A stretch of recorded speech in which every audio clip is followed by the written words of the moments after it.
Ladies and gentlemen of the United Nations General Assembly, my name is Taylor Kennedy, and I would like to take this time to show you all why Canada should be given the job as advisor of the United Nations. Canada has participated in many battles with other countries in order to work towards making peace. Also, they have been working as an active member of the United Nations since it began. Because of this, and more, Canada has been able to make this world a safer and better place to live. The Distant Early Warning Line, or DEW line, was a line of radar stations in the Arctic to provide early warning of a possible Soviet attack. The United States paid for the line, and for the most part, Canadians administered it. This showed Canadians good moral judgment because the United States feared an attack and wanted to be able to retaliate in time. The Canadians were able to help ease their fear by working with them to make the DEW line possible. The North American Aerospace Defense Command, or NORAD, was a joint coordinated air defense between the United States and Canada that was against the threat of an attack from the Soviet Union. This showed once again Canada's good judgment. Because they are geographically connected to the United States, they too would be destroyed in an attack from the Soviets. So they were given no other choice but to side with the United States, or eventually be destroyed along with them. The Berlin Airlift in 1948 was when Russia was trying to take over Berlin by not allowing any supplies in. However, for 15 months, the Allies airlifted supplies in until the Russians gave in. In response to this situation, the Allies formed the North Atlantic Treaty Organization, or NATO.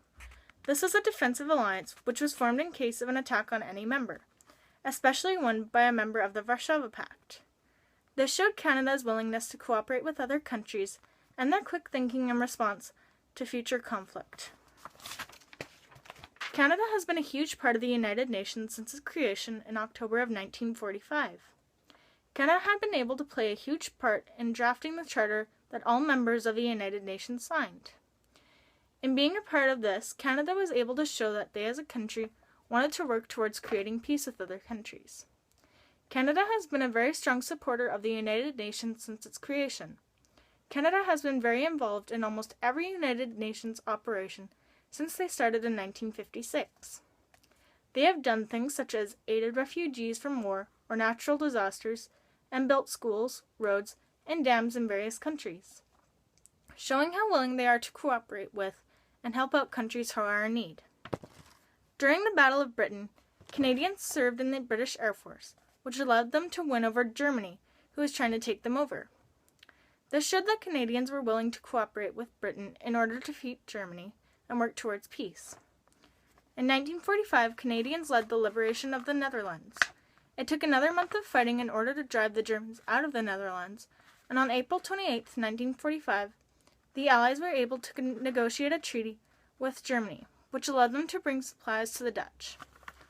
During this battle, Canada not only worked with the Dutch, but also with the Allied countries. They were also able to cooperate with Germany in order to get them to negotiate the treaty.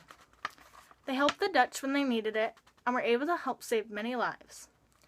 The Dutch people saw Canadians as heroes, and to this day they still have a special relationship with one another. The Battle of the Atlantic took place throughout the whole war, and Canadians were a huge contributing factor. The Canadian small warships, called corvettes, helped them to bring supplies from America to Britain. Because of this, Canada ensured supplies for Britain, which was used during D-Day. Canada's contribution helped the Allies to win the Battle of the Atlantic. This showed that Canadians were willing to work with others in order to create peace. The strong relationships built with other countries was what helped them to be successful during World War II. In conclusion, Canada has been an important country that has contributed to a lot of the success in the world. They have helped the Dutch people to survive, brought supplies from America to Britain, which was used during D-Day. Canada was a huge contributor in creating the Charter for the United Nations, and have participated in almost all of the missions. Not to mention, they have also been a part of NATO, which showed their cooperation, loyalty, and commitment to other countries. Doesn't this sound like a country worthy of receiving the title of Advisor of the United Nations? A country this invested in making the world a better place should definitely be given the opportunity to have this job. Thank you.